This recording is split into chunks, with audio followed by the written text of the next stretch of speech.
Hey, good morning, everyone. Well, actually, it's almost noon, but I'm here in the shed doing a little maintenance work on the forklift. And so I'll put you in my pocket right quick. Gotta grab the grease gun.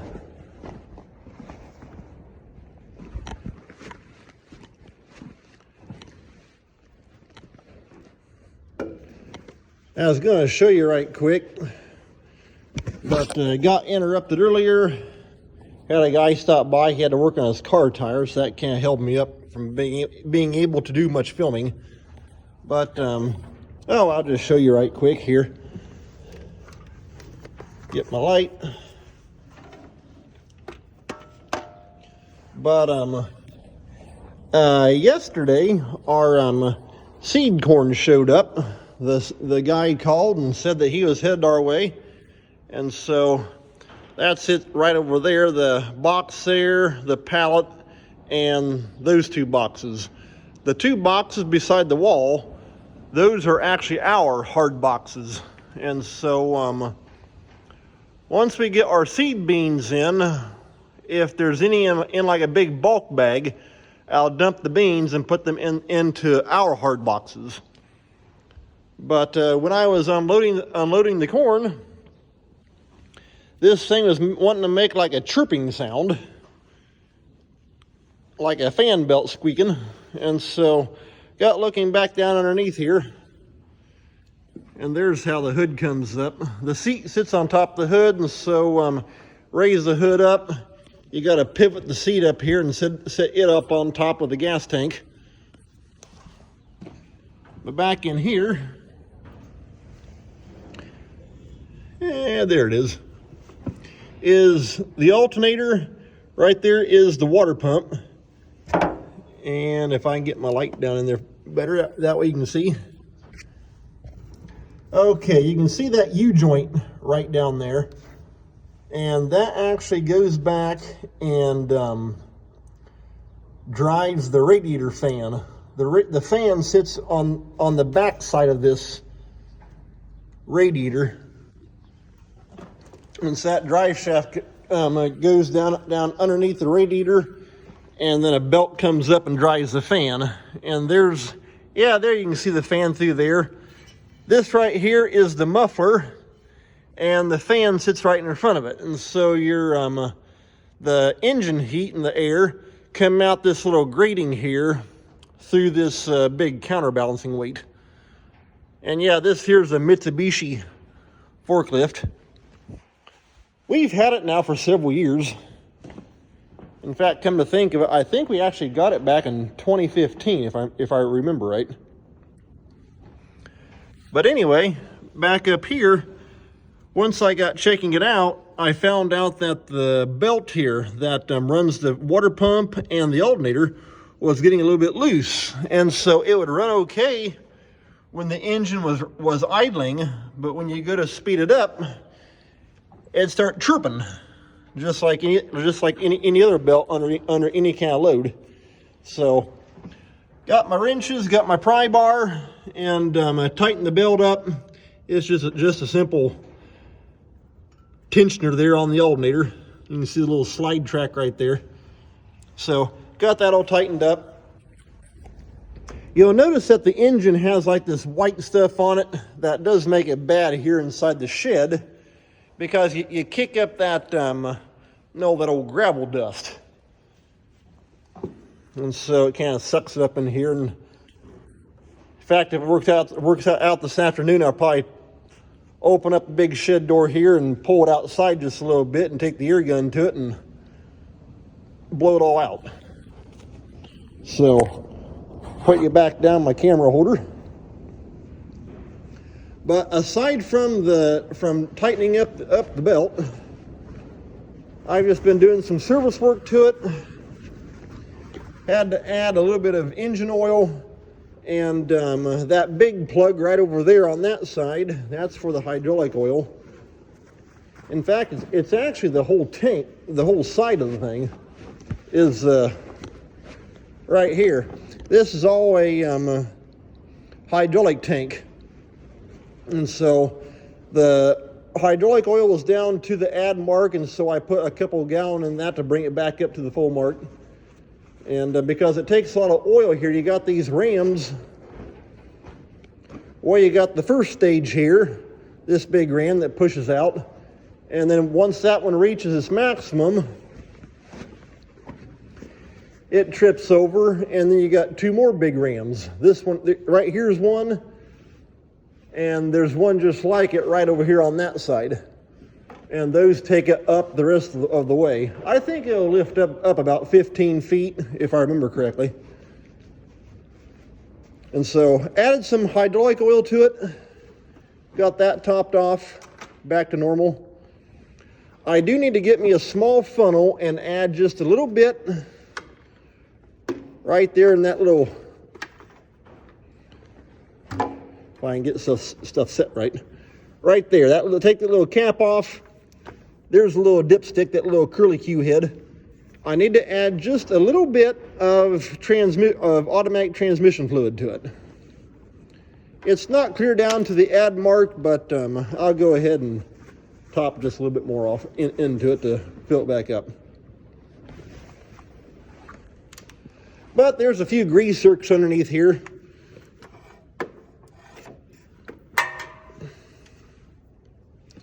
Right here's the couple on the brake pedals.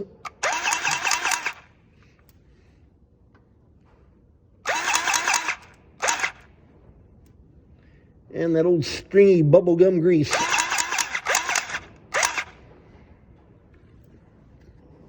Okay, that's got that one.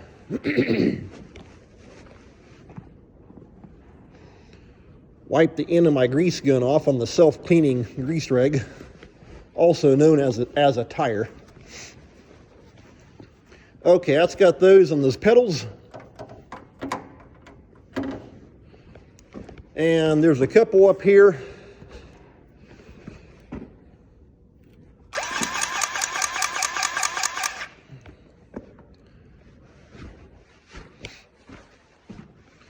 These cylinders are what actually tip the forklift, the mast, forward and backward.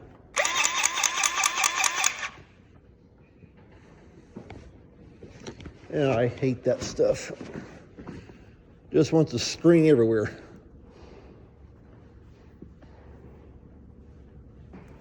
Especially when it's cold. Okay, I'm trying to see down in there.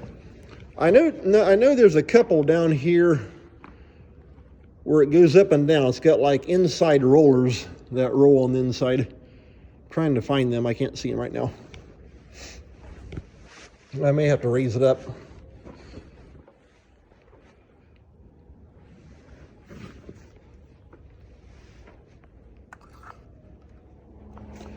I do like this grease gun though. It's got you can push that number 1 button right there and it'll turn the little display on. You can see if you're in either high or low speed. You can trip that back and forth. It will show you how many ounces of grease you've pumped out. In fact, I think if you hold down 2 for so long, well, maybe not. Maybe it's 1. There we go. It'll reset that counter back to 0, and then you can see how many ounces of grease you've pumped out.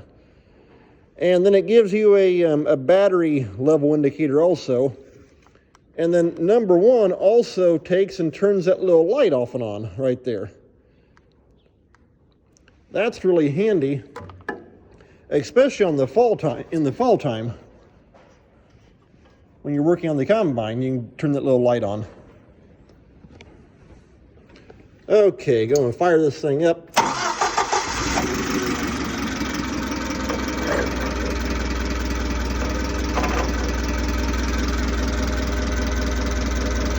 Gotta take and raise this up, that way I can find that greaser.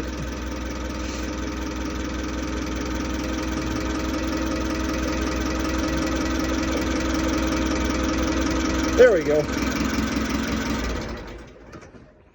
Shut the gas tank back off. On this propane, we always take and shut the gas tank off when we're just sitting, not using it much.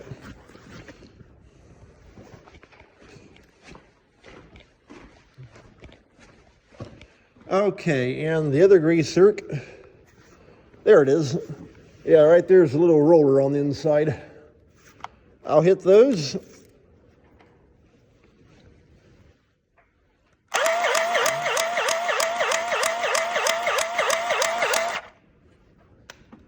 There we go. Heard it snap out. And then there's one on the opposite side.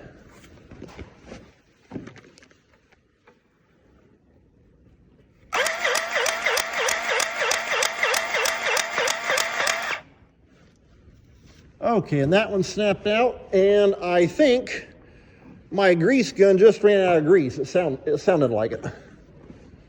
But I've got another tube. And so there's one more down here underneath these brake pedals. Actually, this pedal right here is a brake pedal only. This pedal here, if you can see it very well, get my light reset.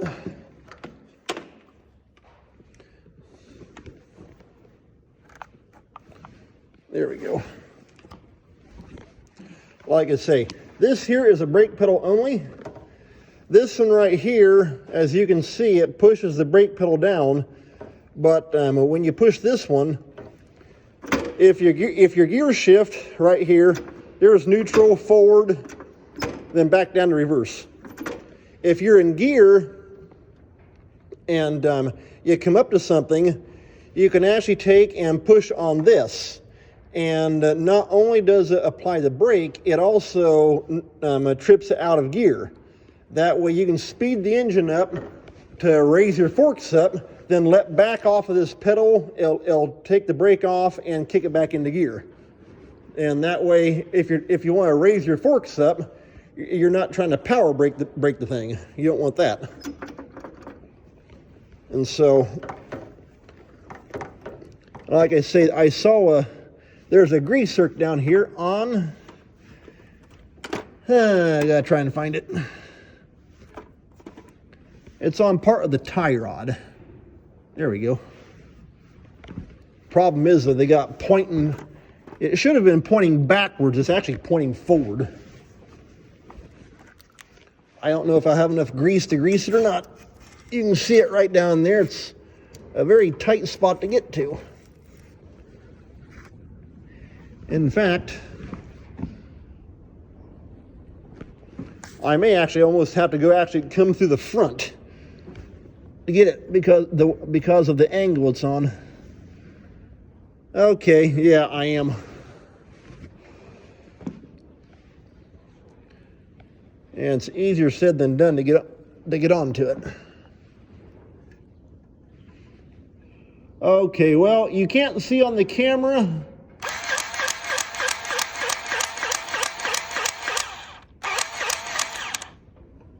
Okay, I got it. Yeah, I know you couldn't see that on the camera because there wasn't much room. But yeah, right there it is. You can sort of see it down through there. You can see there it is. You can see the red grease on the zerk. So, got that little tie rod, and that's got that one. And then I've got to get a couple back here on these wheels.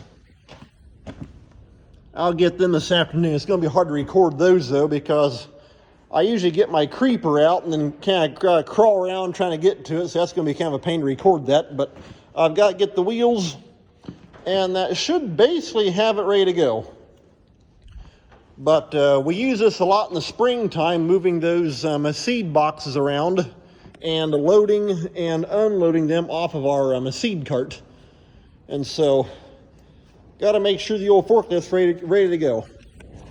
Well, hey, I'm going to call it a day for right now. We'll see you next time. Take care.